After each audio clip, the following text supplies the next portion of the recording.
next guest is one of my first and favorite guests we've ever had on this show. She's an outspoken conservative. She's actually a co-host on The View. I'm hoping she can help us understand what is going on inside the Republican Party these days. Please give a round of applause for Meghan McCain on The Van Jones Show.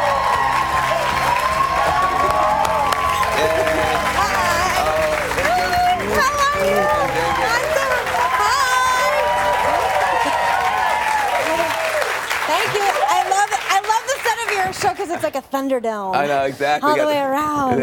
Thank you for having me back. Oh, no, thank you for being back. Yeah. And you know, I love this show. I think it's such an important show. Yeah. Well, I appreciate it, and you're such an important guest for us and such an important part of the family, and you and I get a chance to talk offline so much. And, you know, the last time you were here, your dad was sick and my mom was sick, and now both your dad and my mom have gone to a better place.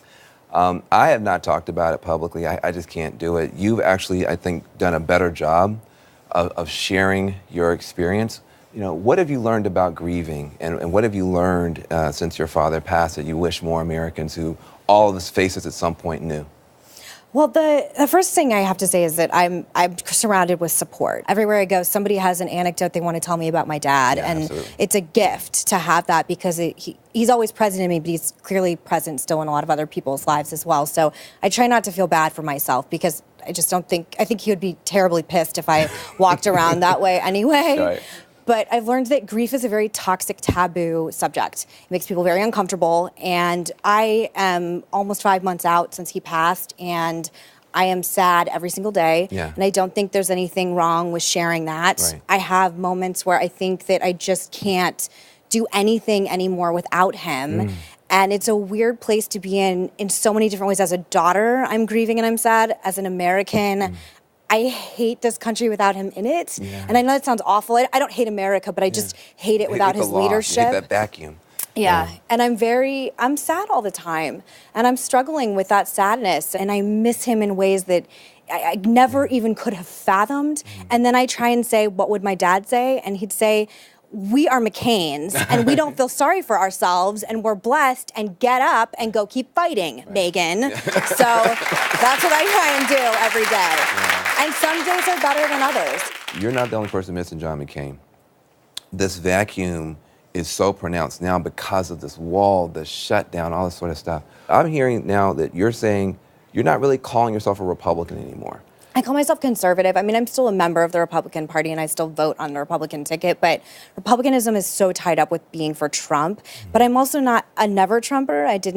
Trump didn't melt my brain. I can still see like the forest for the trees, and it didn't expunge all my conservative principles out of me. I'm just trying, I think, like our friend S.E. Cupp, women like us are just trying to navigate this right now because I understand Trump supporters. I understand why they voted for him. I also understand why people think that he's tearing this country apart and the end times are coming, which there was a blood red moon a few days ago, which apparently is a symbol of the end of the world. And I was like, well, it seems about right now. So I'm just trying to, honestly, I'm trying to survive in a lot of different ways and politically as well right now. And but I'm not a liberal. And I think it would be intellectually dishonest for me to go on TV and start espousing beliefs that I didn't believe in. Something will come out of this in one way or another. I just don't know if it's going to be the traditional Republican Party because Trump changed it so much. And it's not what I recognize anymore. And its character seems to be gone, which to me, when I grew up, conservatism and character, like my father was like really, really, I would say militant about character. Yeah. And now it seems like lying, well, it's okay. It's a little nebulous. Stealing, it's a little nebulous, you know, and it just, I don't think those are American characteristics. And it scares me a lot. You know, this fight to keep, you know, our parties, good parties, has, you know, got a history. In the Republican Party back in the 50s and 60s, they had to band together, folks like you, and push out the Birchers. And then even in the 1990s, you know, Bob Dole had to take a hard stand. Yeah. In fact, I love this clip from Bob Dole. Play that clip from Republicans. But if there's anyone who has mistakenly attached himself to our party in the belief that we are not open to citizens of every race and religion, then let me remind you, tonight this hall belongs to the party of Lincoln, and the exits, which are clearly marked, are for you to walk out of as I stand this ground without compromise.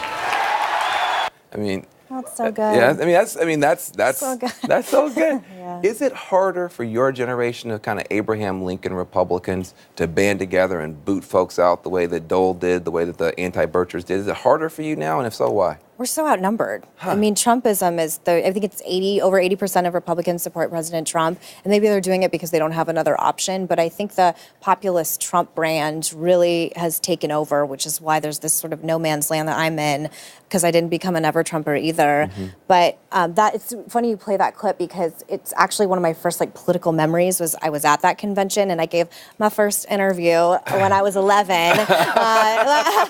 And it's just a different time. I know. And then Jack Kemp was his running mate, one of the great conservatives of our time, and it doesn't really exist that much anymore. And by the way, this cynicism has come with Trump. I mean, I don't see a lot of leadership with people in office either. And there's some politicians that I thought would really be amazing at helping fight this fight, and they've terribly disappointed me.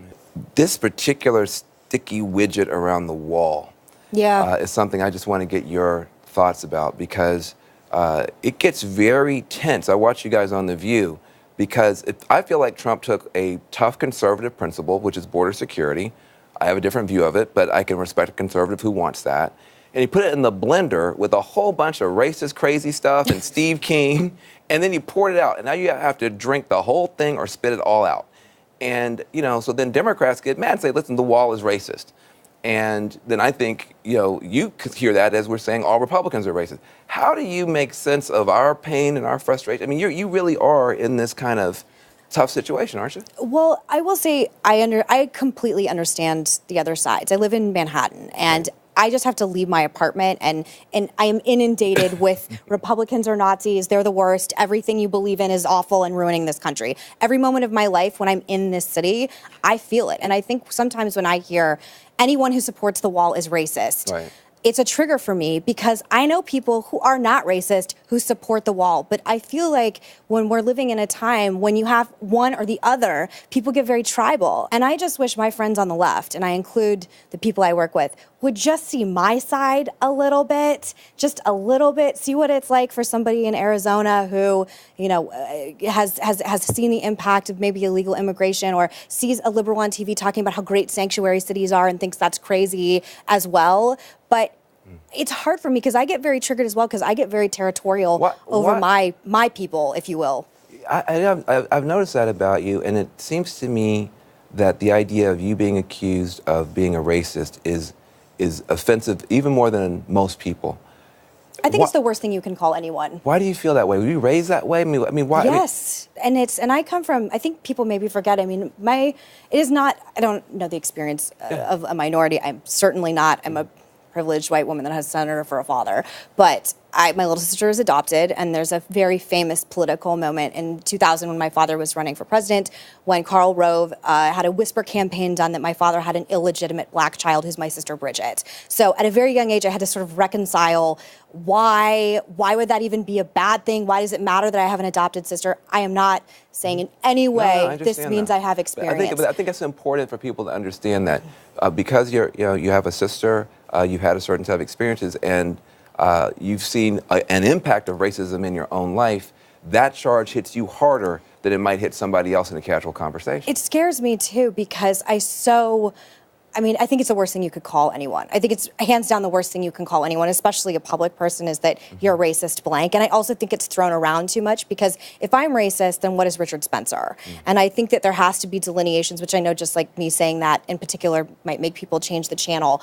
But I think it's thrown out too often. But I will say that for me, of all the things that have ever been said or accused, it is the most deeply hurtful. I have taken it home to me at night. I'm just here to ask questions. I'm here to represent where I come from. I'm here to represent my party. I'm here to represent my family. And honestly, if people don't like it, use a rotating seat. You can replace me. It's like having a residency in Vegas. So, you can have somebody else do it instead. Well, we want to keep you right where you are on The View and right here. We're going to come back. For now, I'm still more. employed. Exactly, which we like a lot.